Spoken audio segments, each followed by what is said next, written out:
What up, YouTube? It's HKG, formerly known as No Change, and I am back with another commentary. And this is another episode of my Vikings connected franchise. I almost called it Dynasty there, but we are back for another game, and we will be facing off against the Green Bay Packers in this game. And the storyline going into this game is that both teams are 4-2, sitting on top of the division. Winner will take the lead in the division. And another storyline is that Cordarrelle Patterson will be returning from his injury, and I think we didn't get to see a whole game of him in the regular season so far, so that'll be exciting to see. Hopefully he can stay healthy throughout this game. It'll be a tough game. However, the Packers do not have Aaron Rodgers starting. He has a shoulder tear, and he will be out for 3 weeks, and they also are without their D-tackle Pickett. But without further ado, let's get this primetime divisional matchup started. Lambeau is more than a field. Lombardi is not just a trophy, but an icon to carry on for Bart and Brett. This is Titletown.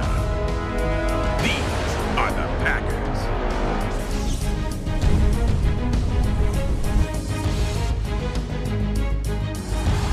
In Minnesota, it's always been about intimidation. It's John Randall's war paint. And AP running over defenders. Like the purple people eaters. They will dominate.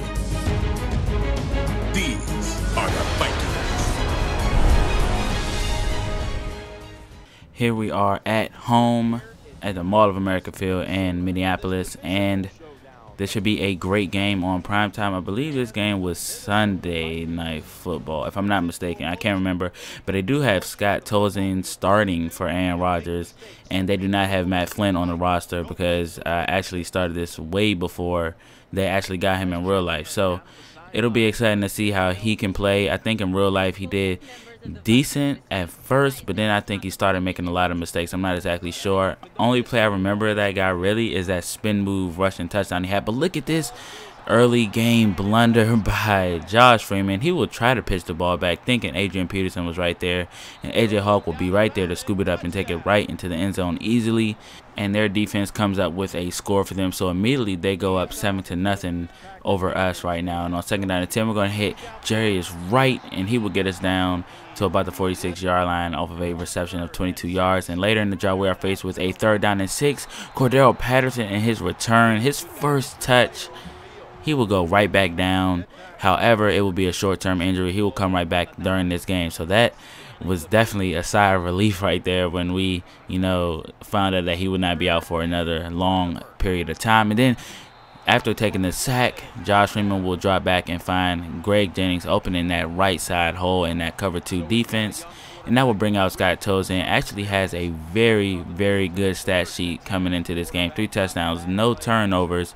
So he's going to be looking to carry that into this game, as he's going to hit probably his favorite target, Jordy Nelson. He's going to hit him a lot in this game. And on 2nd down and 11, after taking a 1-yard loss, Tolzien and White will connect, and they will pick up a great amount of yards right there, getting them into Vikings territory. And on 1st down and 10, Tolzien is going to hand it off to Eddie Lacy. He's going to truck his way through our front 7 and pick up a new set of downs, and that will be only his 2nd carry of the game. And Tolzien is rolling out, running around, just going to throw this one up to James Jones, and he will juke his way and stumble into the end zone.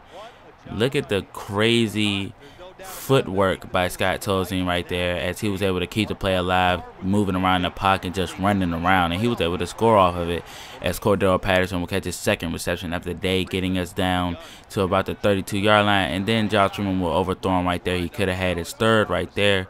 3rd down and 6. Josh Freeman's back to pass from the shotgun formation. Going to throw this one up to Cordarrelle, and that one is double covered. Not a great decision. I think if we put a little bit more air under it, it would have been more of a chance for Cordarrelle to come down with that one. And that will give the Packers offense the ball back, and they will pick up a quick new set of downs. And Tolzien's back to pass, and he will continue his streak of solid play as he picks up another 1st down to Jermichael Finley right there. This time he should have been picked off. Instead, we got a dropped interception, and then instead of that happening, they're going to pick up a new set of downs to James Jones. He did come down with 2 feet in. I did challenge it, but you know how they said it was overturned, but the play actually stood. That's a glitch in Madden, but it was a tough catch. And we're going to come through the middle with Aaron Henderson, and he will force a fumble off of a nano blitz type thing, but he was offside just a second too early. And on the play action, he's going to hit John Kuhn, and he will just walk into the end zone.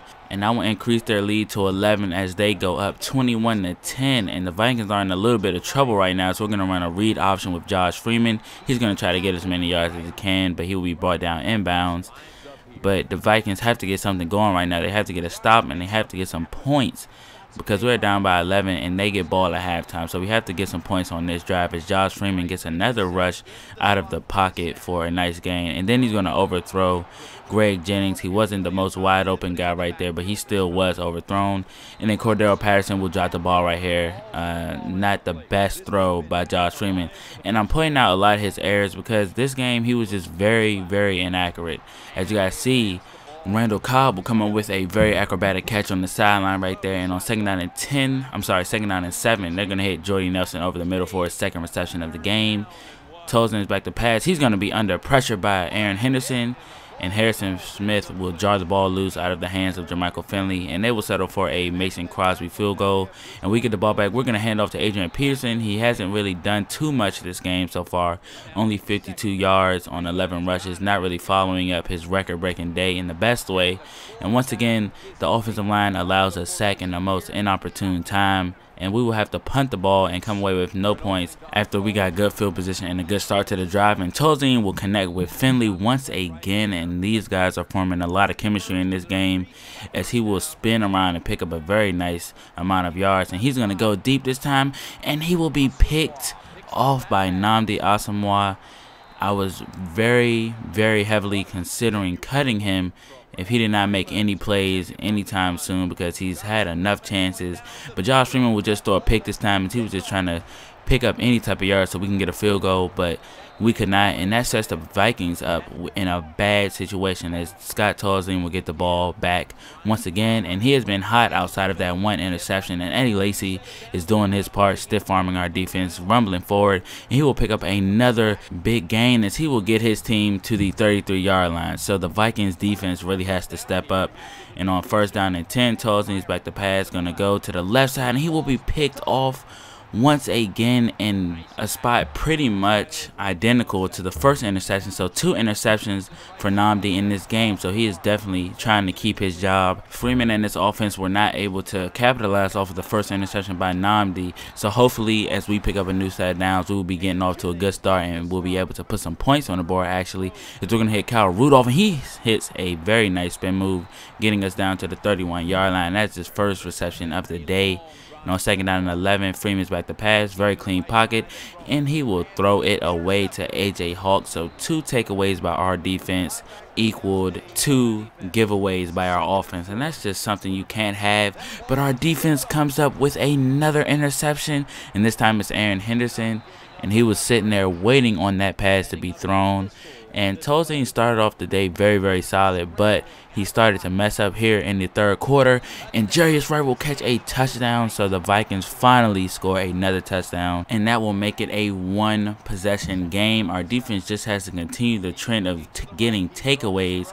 As you guys see, Chad Greenwood will be burnt on that corner route by Jermichael Finley, and he has 83 yards right now, so we really have to try to get him in check as we bring the blitz. Tolzien is under pressure, and he will be picked off for the 3rd time today by Nnamdi Asomugha alone. So that is his 4th interception after starting the game with 2 touchdown tosses. And he had this offense rolling, but all of a sudden he stalled the offense by throwing 4 interceptions, and they have not scored since the second half has started. And we're going to start handing the ball off a little bit more to Adrian Peterson, and he is over 120 yards today. Now, after starting the first half being a little bit held in check. And on 3rd down, Josh Freeman will go deep for Cordero Patterson, and that is the story of the day. Josh Freeman overthrows an open receiver, and on 2nd down and 6, Tolzien will throw his 5th interception. This time the beneficiary of a bad pass on the Vikings is Harrison Smith, and that will give us good field position, and we have a chance to take the lead. And we really have to get into the end zone and not settle for a field goal this time. That is very important. And on 2nd down and 8, Freeman is rolling out, can't find anybody open. He's going to go to the back of the end zone to Jarius Wright. and I would challenge that one, and I would miss that challenge. It could have been a catch if Jarius Wright put a little bit more effort towards getting his feet down. However, we settled for another Blair Walsh field goal, and this time they're going to get the ball back following that field goal, and they're going to dump it off to Eddie Lacy via screen, and that will get them into Vikings territory. Scott Tolzien on 3rd down and 4. He's going to try to scramble, and he will be brought down by Brian Robeson. He doesn't quite get the sack right there, but he does get a crucial stop as Cordero Patterson will drop the ball. We are under 2 minutes left in this game. We have to get at least a field goal. And on 3rd down and 5, empty backfield for Freeman. He's going to overthrow a not wide open, but he's going to overthrow Kyle Rudolph. Could have had the first down. So we will have to go for it right now as we only have 2 timeouts. And we will get a dropped pass by Jerome Simpson. On 4th down, he drops a pass that would have given us the first down and maybe would have put us into field goal range if he could have advanced it a little bit more. And we probably could have just ran the ball. But shoulda, coulda, woulda. I just wish this guy would not have dropped that pass. When he dropped that pass when I was playing this game, I was pissed. But we will end up losing this divisional primetime matchup by 1 point. Not only did we lose by 1 point, we allowed a backup quarterback, to throw 5 interceptions and still win the game. The last QB who did that was Matt Ryan, and he threw 5 interceptions and still led the comeback victory, I believe. And that's Matt Ryan. But this is Scott Tolzien, and look at the numbers by Josh Freeman. 11 for 31 with 2 interceptions. Today was just a terrible day at home for Josh Freeman. And look at the receptions versus attempts. You know, that's not really good. I mean, we had some drops too, but come on, Freeman, you got to do better than that. I would not be benching him yet. If he continues to do this, if we get towards that 5 or 6 loss area, you know, I will be making a QB change because he's the only thing holding this team back, and the defense. But the defense showed up, and then he only completes 11 for 31. Come on, think about all the 3rd down conversions that, you know, that means that we failed off of the incomplete passes and everything. But I hope you guys enjoyed this video, and I'll see you guys in the next one. Later.